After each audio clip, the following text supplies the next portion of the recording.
নমস্কার, আমি বেবি দাস। 13/5/22 আমার একটি লেখা কবিতা আমি আজ আপনাদের সামনে উপস্থাপনা করতে চাইছি। কবিতাটির নাম যেদিন আমি একলা হলাম।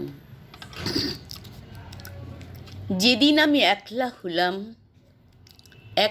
হলাম একা, সেদিনই প্রথম নিজের সাথে নিজের হলো দেখা।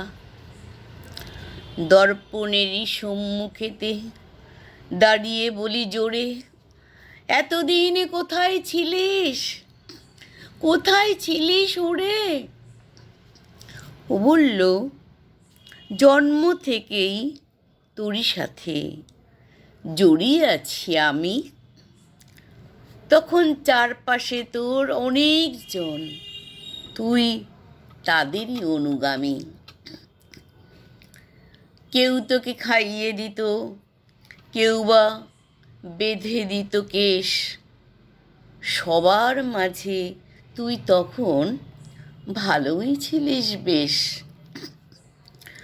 কৈশোরেতে এক্কা দোক্কা, লুকোচুরি, হরেক রকম খেলা, সবার সাথে খেলতে খেলতে কাটিয়ে দিতিস বেলা।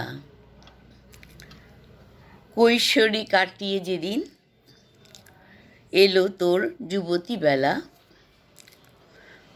সবার সাথে গল্পে গাঁথায় তখন তুই মত্ত সারা বেলা।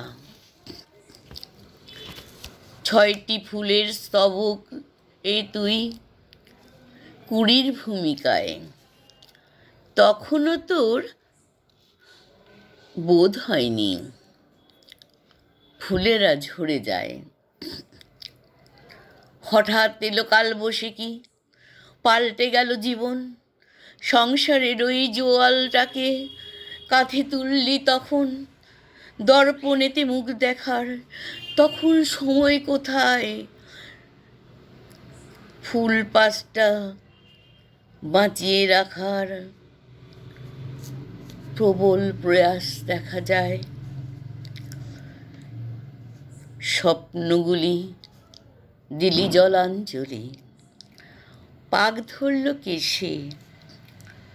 ঝরা ফুলের পাপড়িরাও হারিয়ে গেল শেষে।